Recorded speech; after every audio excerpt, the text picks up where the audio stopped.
What's up, everybody? It's Heat Override. I'm ready to bring the pain for you this week and Dr. Roto. It's the NFL draft, man. It's been so much chaos and things going on right now. People are happy.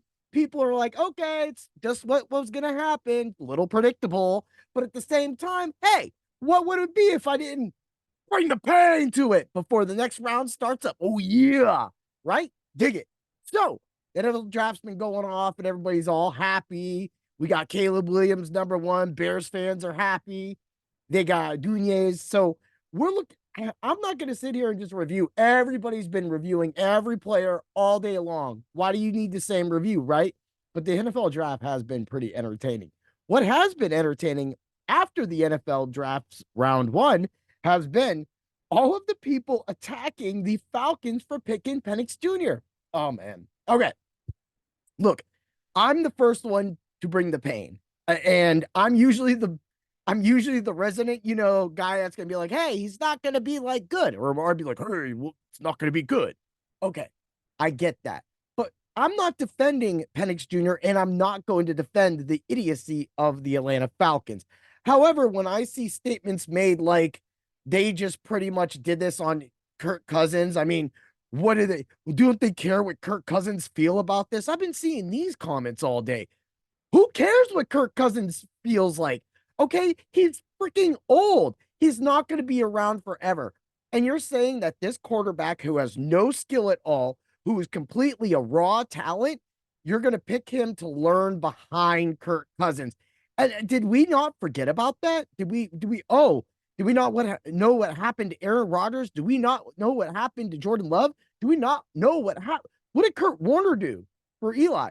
What did Kurt Warner do all those years? Like, at the same time, you're looking at everything. You can't just be like, hey, this was kind of like a kick to the nuts for Kirk Cousins. No, it wasn't. It's saying that Kirk Cousins isn't going to be around forever. All right. So say Kirk Cousins plays another 3, 4 years. That is about when Penix Jr. will be ready. He's not going to go into the NFL at his skill level and explode. It's impossible. He might have to be called upon. But we all see what happened with the Vikings last year when they went to their rookie, right? So, and you're not always going to get that CJ Stroud. Sometimes you're going to get a Bryce Young. And that is what people, I think, are forgetting about this, that Penix Jr. does not need to start week one. He's not needed. He is literally there to learn the offense, the new system, going to a new face, a new talent. Like, he's been drafted to the Atlanta Falcons and everybody is mad. Well, I mean, it's still an idiot draft. They could have got anybody. I mean, if you're going to have all that talent around you and you have Kirk Cousins, why wouldn't you bring in someone like a Dunez, right?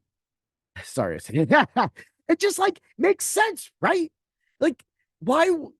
So, but the thing is it doesn't have to make sense when you're thinking about the future. When you think that the winning position that Kirk Cousins can put this Atlanta Falcons offense in while Penix Jr.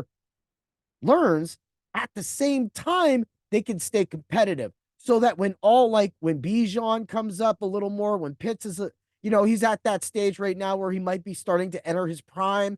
You still have London. So you have a good core of wide receivers around here. So he's definitely going to be able to play good. He's going to be able to get what he wants, but he don't need anything. It is a wasted pick. I agree. You could have definitely got an offensive player and anybody at this point, and you could have put him in there, but that's not what happened. So why are we hating on it? Why are we saying things like this is a slap to Kirk Cousins' face? It's not. People, move on. That's what we're doing. Oh, yeah. And that's coming from the pain bringer. Dig it? Yeah. Right? Man, now we're getting to it. Oh, man, I was hearing all these things. I did a podcast with Jeremy from our website, Dr. Roto, back then, just about a month and a half ago. And it was the Dynasty podcast. And we covered Jared Verse. And I didn't think the Rams were going to be able to get him. I thought we had a shot at Murphy. I really thought the Rams were going to pick Chop Robinson. And I think that if Verse and Murphy were gone, I think the Rams would have picked Chop Robinson. And that's something, again, me and Jeremy talked about on that podcast well over a month ago.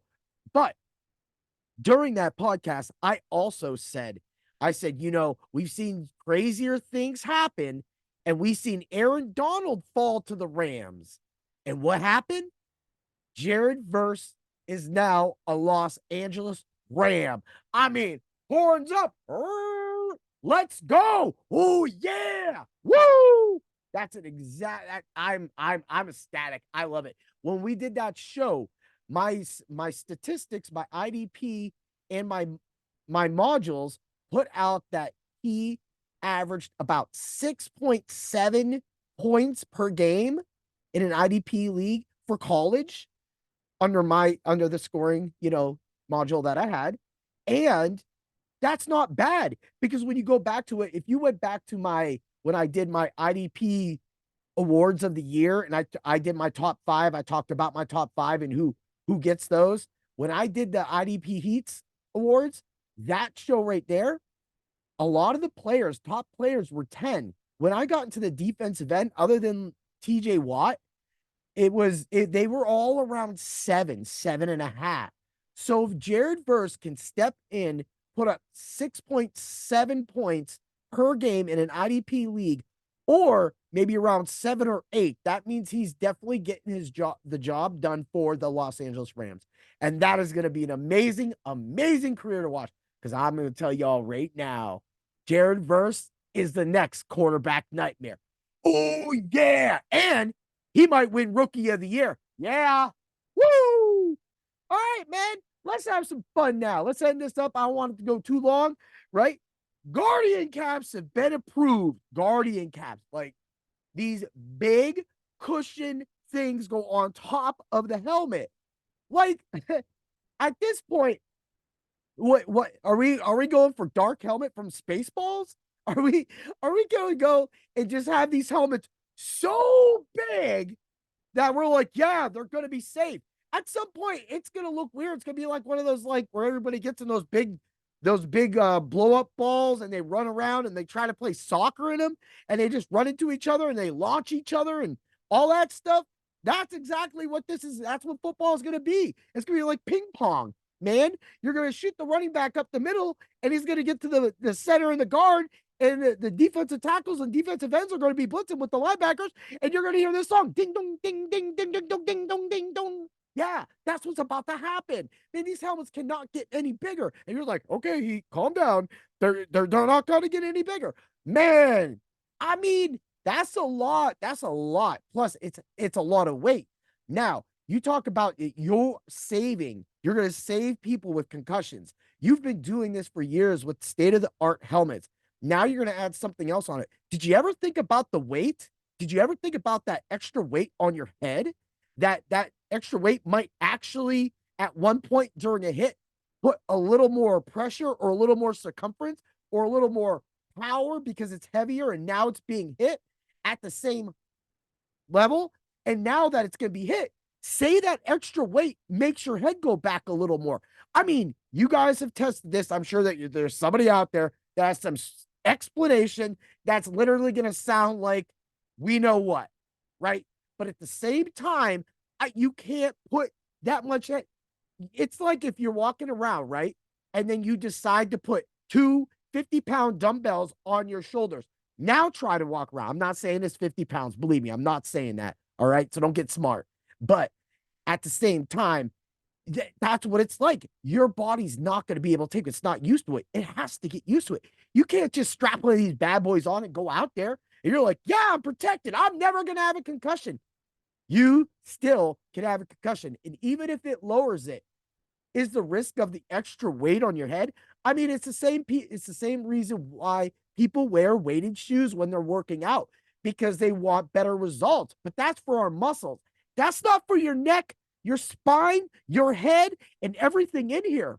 I that's my opinion. I get it. I am all for concussions being, prevented, and the helmets being improved. But so now you have this ugly thing on it where you're going to put a towel around it next. What are you going to glue some things to it? I mean, I don't know. But all I'm saying is every ounce added to your body makes a difference. And that's how you're going to bring the pain to the new year with the draft going on. Get to Dr. Roto right now. We literally already have multiple draft articles already out, along with my bets of the day, the Heatastic bets of the day. You got Lou's bets, you got Trevor's write-up. We all did it. Man, this is going to be a great night if you're a Dr. Roto subscriber. Oh, yeah. Have a great day, everybody. And may the draft be with you. Yeah.